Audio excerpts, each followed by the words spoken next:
Um, I have so much to say. um, I'm trying to do the in-person recordings, and I'm not going to be good at it. Every time I record, I always record. Um, Most of the times I record audio. Sometimes I record um, video, but I'm not used to it. Um, I probably should be putting this in my manuscript, but I'm just going to say it. I feel like, people have come to the party late and have passed judgment on me when they weren't there from the beginning, when this tech was put in my body during a hysterectomy, and I was left to just figure out things on my own. Um, how to survive with three very small children, with my body vibrating and my ears ringing. And now that I've figured out how to survive for 7 years and I decided to put it in a manuscript, I feel like someone is angry with all that I've learned or the fact that I've taken credit for it. And the whole thing is, I don't, if anyone could please tell me, and they won't, did you have this tech in your body in 2015? Did you consent to it? Because I didn't consent to it. I had a hysterectomy that I didn't need, that I was lied to and deceived about and told that I needed a hysterectomy, and that's what it was supposed to be, a hysterectomy. Not only did I not need the hysterectomy, and I was lied to and deceived, but the hysterectomy was used as cover to put this technology in my body, and I didn't know it. And then I was attacked in public areas, like in public schools, like in my kids' schools, at the grocery store, just doing daily activities. I was stabbed and burned in stabbed in my ears, choked in my throat, dinged in my head, my ligaments twisted. I was supposed to die. I was supposed to either kill someone or kill myself. And I just didn't. It just wasn't an option. Being a terrorist wasn't an option for me. Being some man's property wasn't an option for me. Being a slave is not an option for me. I didn't understand why someone would sneak an implant in my body and then use it to physically hurt me and do all these things to me, like twist my ligaments. And then when I would say something, it would be like what it is now. People would basically ignore me or gaslight me and make me think that I am somehow delusional about what Allegheny Health Network put in my body or what I felt. Basically trying to make it seem like I'm crazy, and I'm not crazy. And constantly I get like I just left from my kid's job, and I was at the Wendy's and I was at the light, and constantly I get black and white men.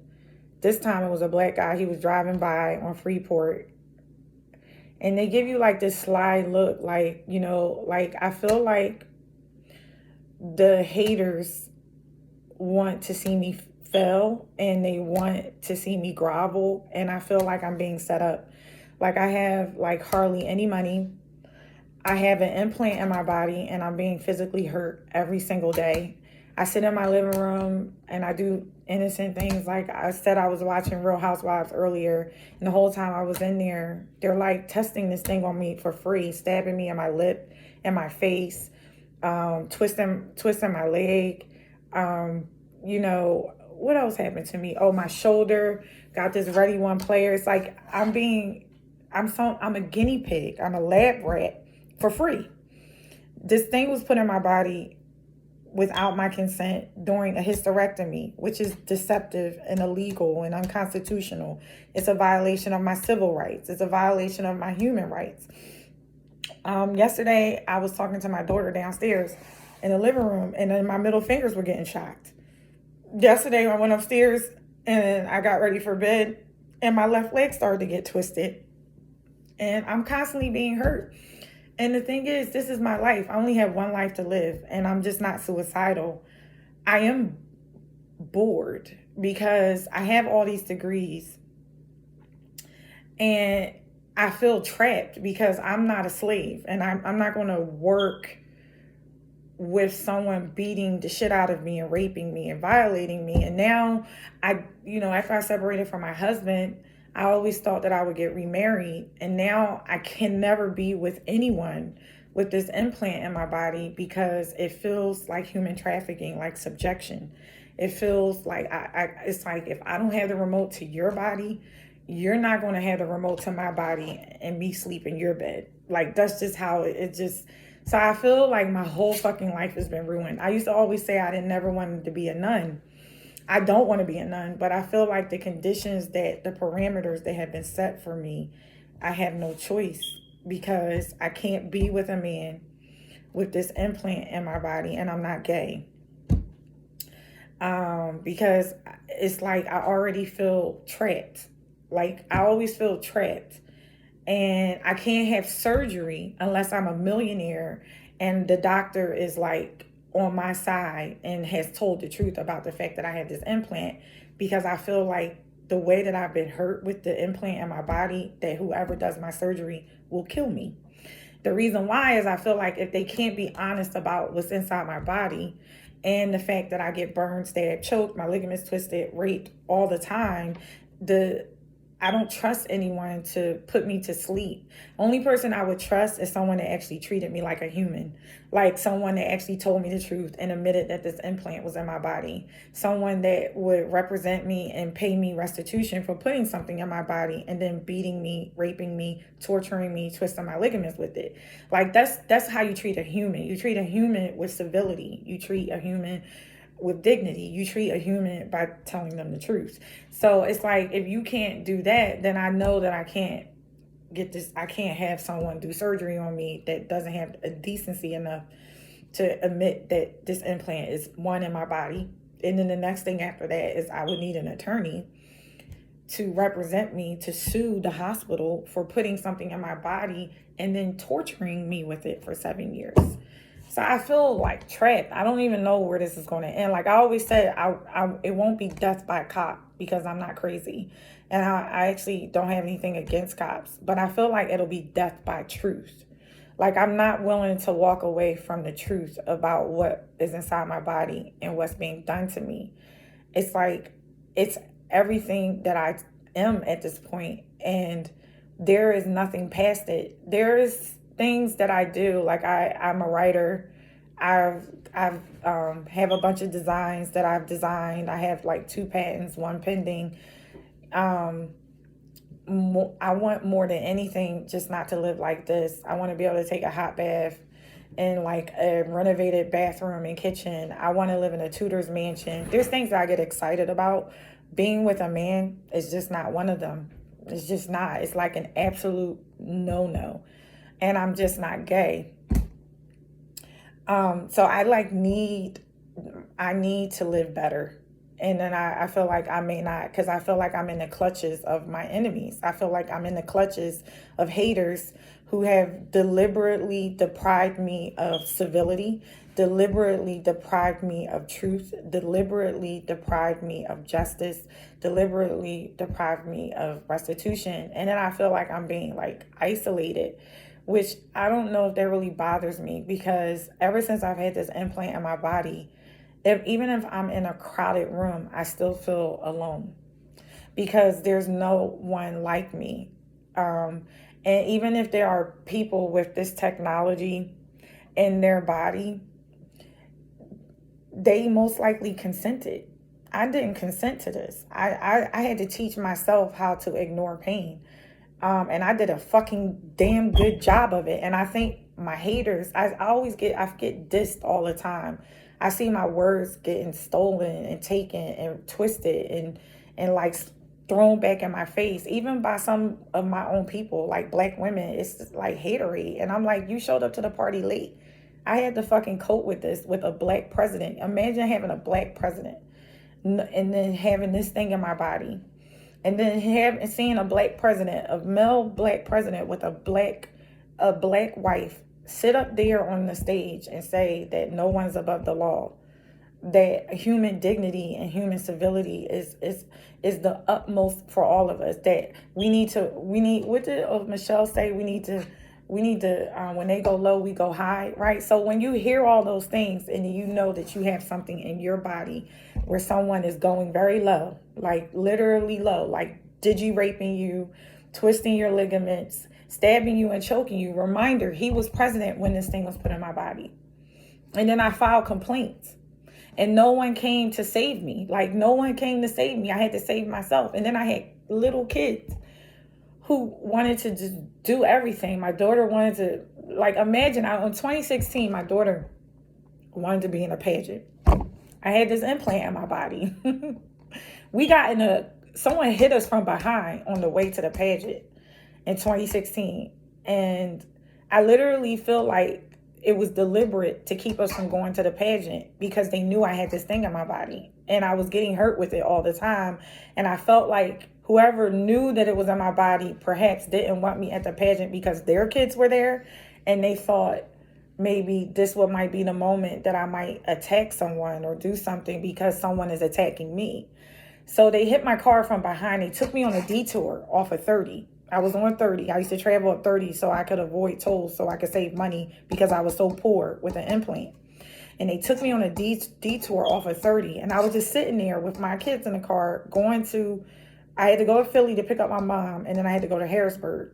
And then someone hit a van of two teenagers. It was two teenagers in a van behind me. And then a white guy hit the two white teenagers in a van, and then they hit me, right? And this is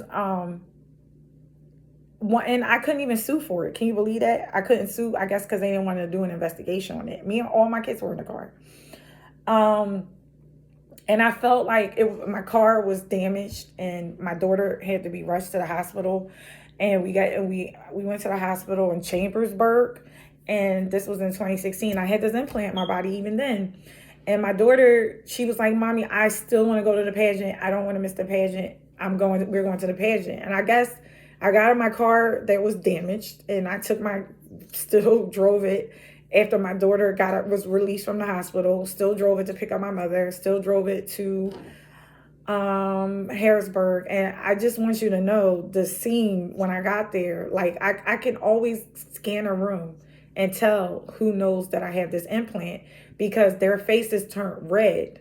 Even some of the white people, and believe it or not, some of the black people, their faces were in shock when we fucking showed up at that pageant.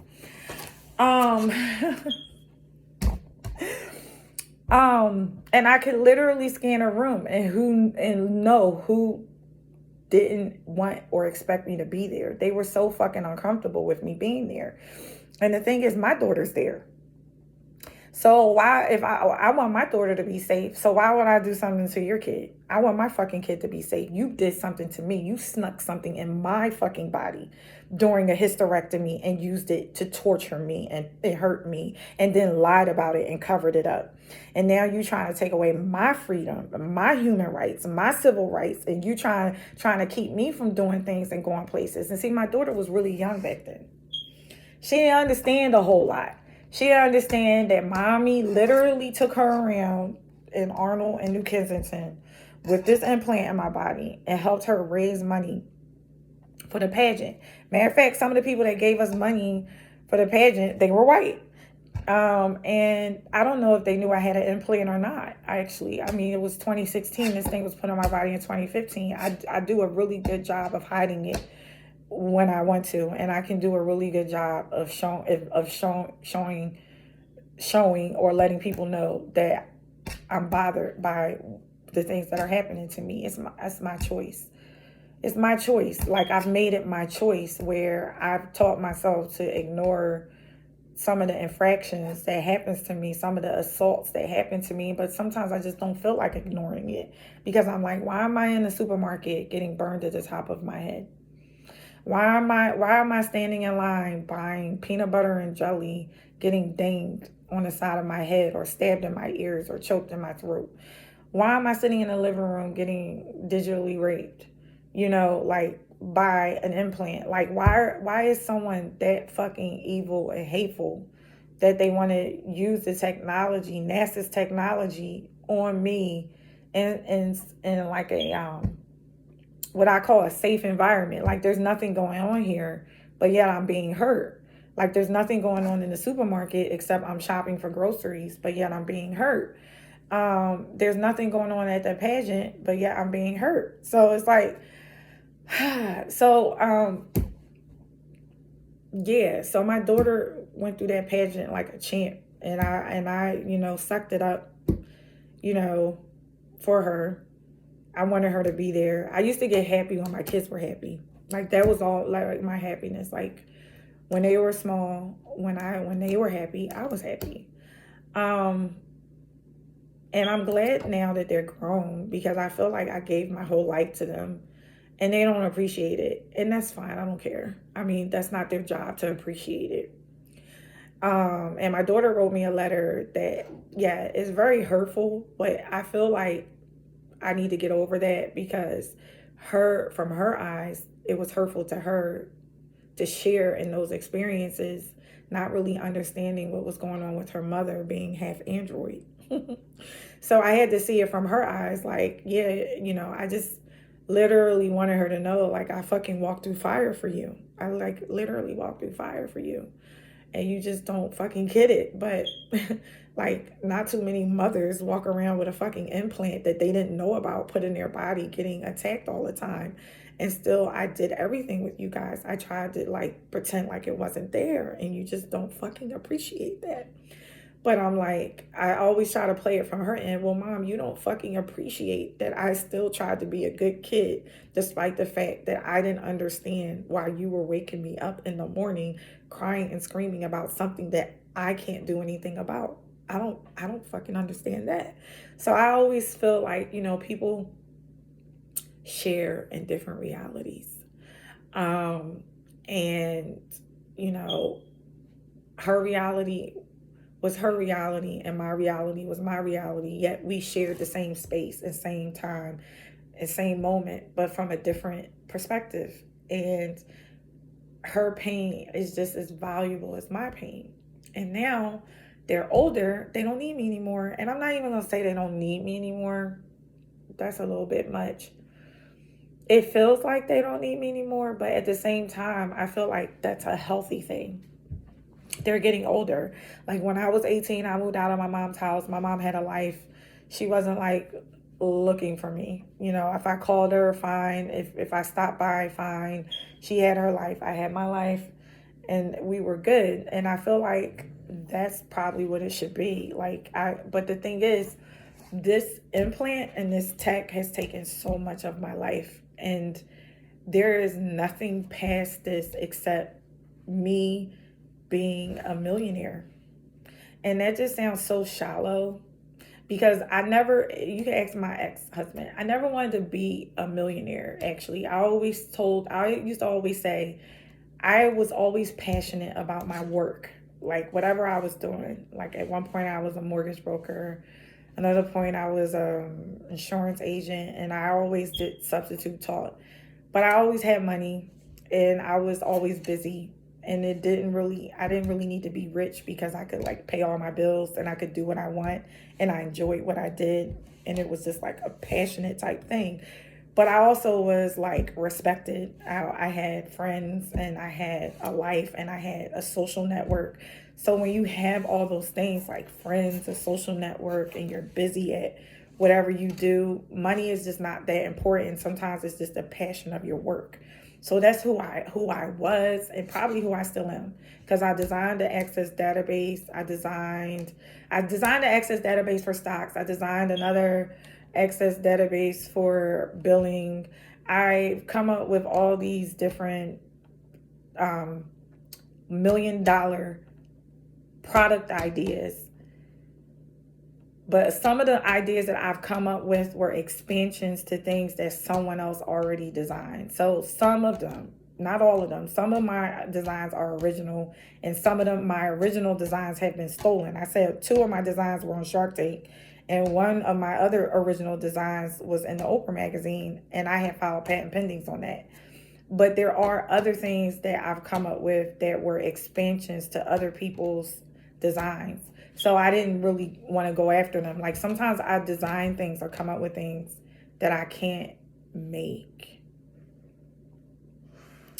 Yeah, it's like I can't make. Like, um, what was one of my most recent ones? So one of my most recent ones was, and they probably are doing this now. I mean, they might be doing this now, but I have like a UML brain, and they, like I said, they probably are doing this now. I had wrote about it um a while ago. I had wrote about it a while ago, but my daughter, I was saying that it would be nice that my daughter gets these tips from her job, and she her tips are always in her paycheck, and she was saying that clients some of her clients from the party, they'll either tip in cash or they'll tip on a credit card. And I was just saying that it would be nice if every waitress or waiter or anyone that ever gets tips would have like their a cash at card, so that if the tip is put onto the bill, that it will automatically, instantly, if they so chose, to have their tips directly sent to their debit card, so they don't have to wait for it. Because my daughter would be like, "Oh, I don't have any money," because they put all the tips on the card, so she have to wait 2 weeks. And I was like, wouldn't it be nice if, and you could, like if you were like a waitress, your Cash App waitress account would go with you wherever company you work for, because they will all be like set up with their system. So if you were a waitress, you could have, but that's like one of my tiny simple, it's not one of my big ideas. It was just a small minute one. I have many more, but I was just giving an example. That's not really a big deal. Like, to me, I feel like maybe there are companies out there that do that. I don't know, but I was just thinking, wouldn't that be nice? Because you know, a lot of people tip on their credit cards. A lot of people tip on their credit cards, and then you have to like wait until your employer pays you the tip. And the whole thing is, the tip is yours, so it's not like it's not it's a tip, but but the systems would have to be set up that way for that. So anywho, let me get back to what I was talking about. Let me see. Hold on. So my phone rang, and it kind of got me off topic a little bit. But yeah, my ideas. So I've always been a passionate person about whatever I do, but this implant has ostracized me. It has made me, like, the society we live in now. I even know, just dealing with my kids, people are just insensitive. Um, like, they make jokes out of everything. So, I mean, even my teenagers, I have teenagers, I have 3 teenagers, and like, my kids are sensitive. They care about people and things, but yet they're still teenagers. They're still part of the teenage culture. So I kind of get an eye opening as to like how they look at things or how they feel about things. I don't want to talk about them personally, because I don't want anyone judging their opinions. So I probably am going to stay away from that. But sometimes my kids will say things about other things that happen in the world, and it just lets me know how people just sometimes really just don't care. And that's just unfortunate for me, because I really have this implant and someone is hurting me all the time.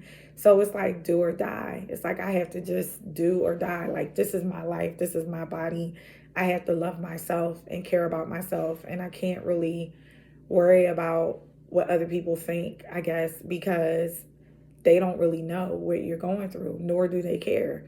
And I feel like, okay, I can handle that. I can deal with that. I've dealt with that for 7 years, but I feel like they do care because someone's always trying to hurt me. Like, for instance, the black guy that drove by at the Wendy's, you know, gave me this, aha moment. So it's like one thing to not care, but it's another thing to do things, not saying that he did something, but just to know that there are people that are really just trying to sabotage you. Or, and why do I call it sabotage? Because I really have an implant and I'm living 300% below poverty. You have taken everything from me, my social life. I don't even really care about, like, I'm okay being by myself. I really am. I'm not antisocial. I love people. I laugh all the time, even with the pain that I'm in this implant. But I just know, like, I'm different. And I'm not like a phony person. I can do what the black girl was saying. Like, even, and it's funny because she used some of my words, but she used it in a different way when she was talking about coding. You know how black people code. Now, I talk about that from an ASL Morse code point of view with what this technology does to my body and what it feels like. But I've taken coding to another level when you talk about that, of knowing how I feel, how someone tries to communicate pain to my body, but that's not the only thing that this thing communicates. She was talking about coding as far as how black people had to learn how to switch their demeanor or switch the way that they present themselves or talk to people in society within a Caucasian environment.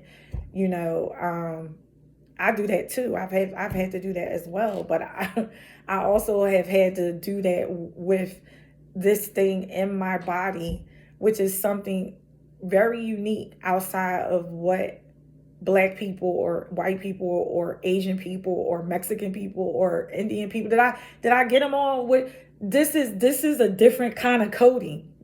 This thing in my body is this is a whole nother level of trying to recalibrate my, like, all those words, those buzzwords are words that I used in my recordings over since 2015. I've been recording since 2015, recalibrating myself when my skin's getting burned, and then still having to talk to the teachers at my kids' school, or to small talk at the bank or whatever. And sometimes I'm not good at that either.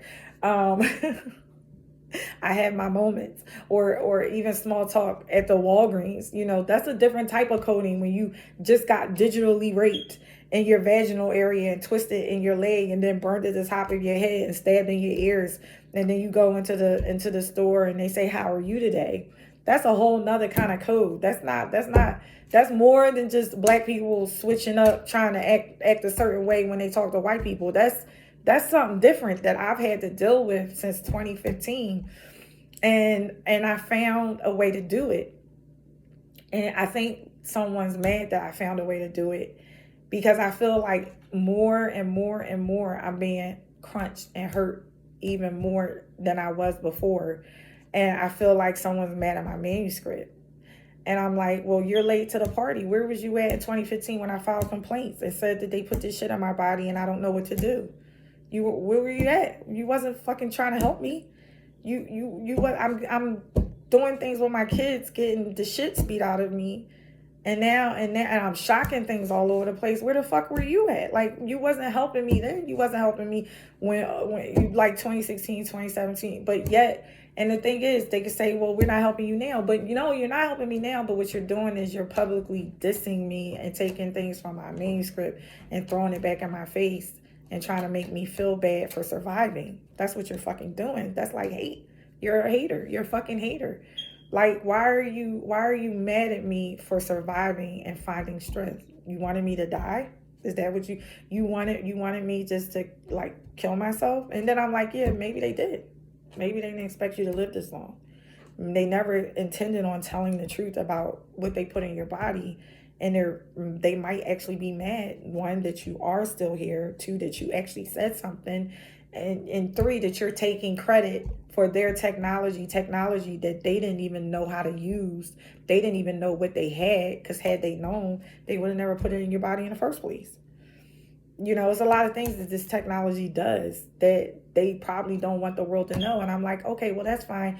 If you don't want the world to know, but I've already said something because you left me living 300% below poverty, waiting for me to die, and you're hurting me with it. I have no choice but to say something. I have no choice but to say something.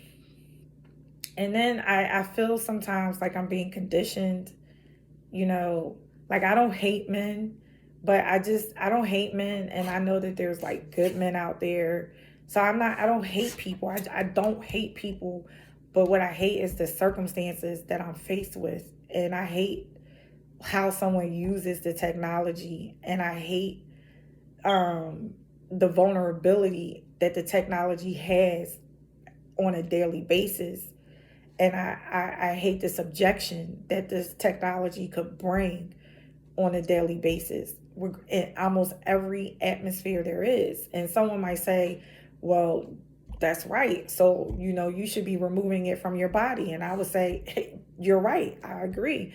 But not until you pay me millions of dollars for putting it in my body, and you tell the truth about the fact that you put it in my body, and you tell me the truth about what's in my body, and you like, those things need to happen first. I'm not letting you do surgery on me so you can then play my recordings afterwards and say I was crazy. And like, like I'm not crazy. So it's kind of like I know I would need to have it removed, but you put me in a situation where I can't have it removed. You've hurt me so bad, forcing me to say something, and now that I've said something and it's out there in the universe, I'm trapped. It's like and someone check me. I trapped myself, but I felt like I was calling out for help. I've been calling out for help since 2015, and no one helped me.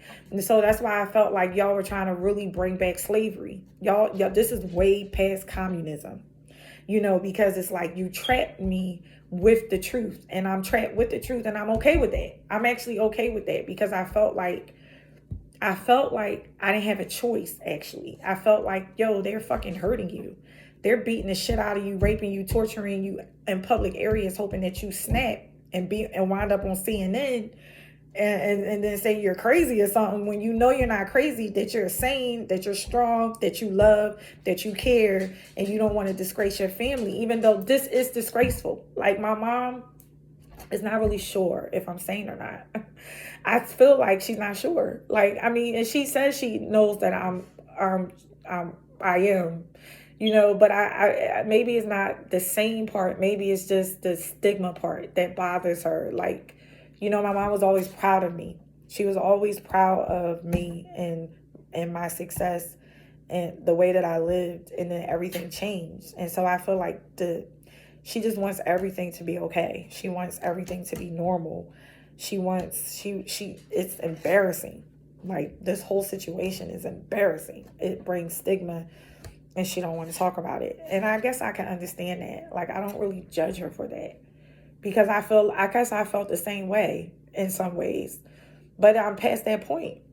I'm stigmatized, like, for the rest of my life. Even if this thing is removed, I'm fucking stigmatized, and I'm different forever because of what was done to me, even if it's removed.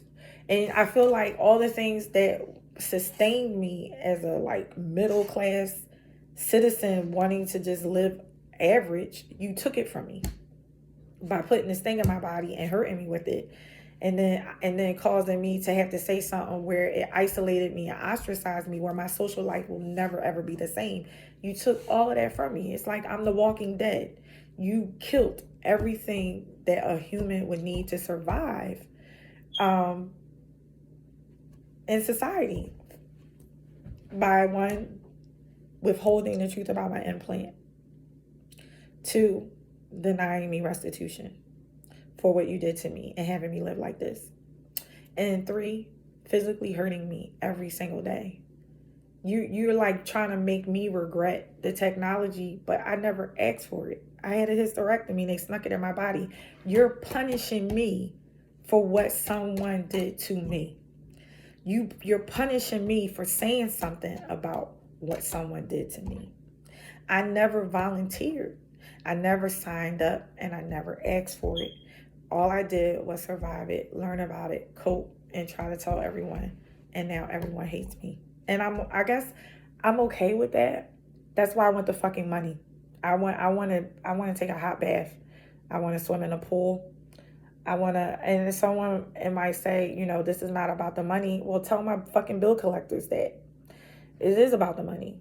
I like literally, it's about gas in my car. It's about paying my bills. It's about my fucking ceiling came down when my mom came to visit me, and the fucking ceiling came down because she opened and shut the door. That's about fucking money. That's about money. Money. You have to have money to rehab and pay bills. You don't have any problem hurting me every day. You don't have any problem. My middle fingers are getting buzzed. You don't have any problem using technology on my skin every day. My head's getting burned right now. You don't have a problem burning my head. You don't have a problem twisting my ligaments, but you have a problem with me living decently. You have a problem with me living with civility. You have a problem with me being happy, and you have a problem with me having anything. You're trying to strip me down. I don't know. I feel like you want to roll back the clock on women and their bodies. I feel like you want to normalize this technology, but it can't ever be normal if you're beating the shit out of people. If you're raping them, burning them, stabbing them, choking them, twisting their ligaments. You can't normalize idiots, evil, disgusting motherfuckers accessing technology on human skin and using it to torture them and torment them at the fucking grocery store. You can't normalize that. And someone might say, yeah, duh. And I would say, yeah, duh. But I didn't orchestrate this surgery. I didn't orchestrate the surgery. They put this snuck it in my body during the hysterectomy. So when you say that to me, duh, I didn't sign up for this. So you're trying to teach me a lesson that I don't need to learn.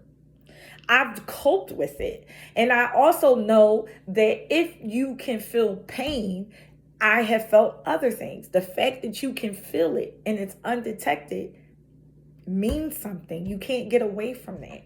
You cannot walk away from that. And I feel like that some people are mad at me for that. Like, you can't walk away from that. Do I think it's okay to burn people and rape people and twist people's ligaments with technology and stab and choke people with technology? Absolutely not. I do not think that's okay. Have I realized that it communicates Morse code and ASL? It does. It does. It does. So it's kind of like, I feel like, I don't know. I guess I'm going to play this out to the end. I really don't know where it's going to end at. I always said it won't be death by cop. It won't be death by suicide. It'll just be death by truth. I feel like I'm trapped in these circumstances because I have an absolute, like, you can't make, well, let me say, I think, because I'm sometimes not sure about things until it actually happens. But I want to say that I think you can't make people do things that they don't want to do. And I don't know if I mean that 100%, because there's things that I've had to do that I didn't want to do. But what I mean is, like happiness is one of those things that's authentic. Happiness is like an authentic characteristic, or happiness is a genuine emotion that it's hard to fake it. I think that's what I'm trying to say. So you can't condition someone's environment like we're in the 1800s to like forcibly force them to be with someone that they don't want to be with. Like, you can't fake love and you can't fake happiness. So regardless, and I think that's like the essence of our humanity, that our emotions are hard to capture. Our emotions are very hard to control. Even with the tears, I talk about that in my manuscript. The tear is a tangible, how do I want to say it? Tears are is a verb. It's like a tangible action that is displayed from the body. That is chemical and that deals with hormones, but the feelings of a person, how they feel, whether they're happy or they're in love or they're sad, that's intangible and you can't control that. I don't think you can. You so far you haven't been able to control that with me. You haven't been able to control that. And I feel like that's the superiority of who God is and how he's made humans. And I feel like the people that created this technology try to play God. And you have mastered some of the tangible attributes that the human body um, displays. But the intangibility of our humanity comes from God himself. And I feel like it's hard to fake that. And so therefore, Houston, you're going to have a problem and it's going to be severe and it's going to be catastrophic. And that's, I always say Houston because this is NASA's technology and it's gotten in the hands of people that have done monstrous things with it, trying to play God and control humans. So,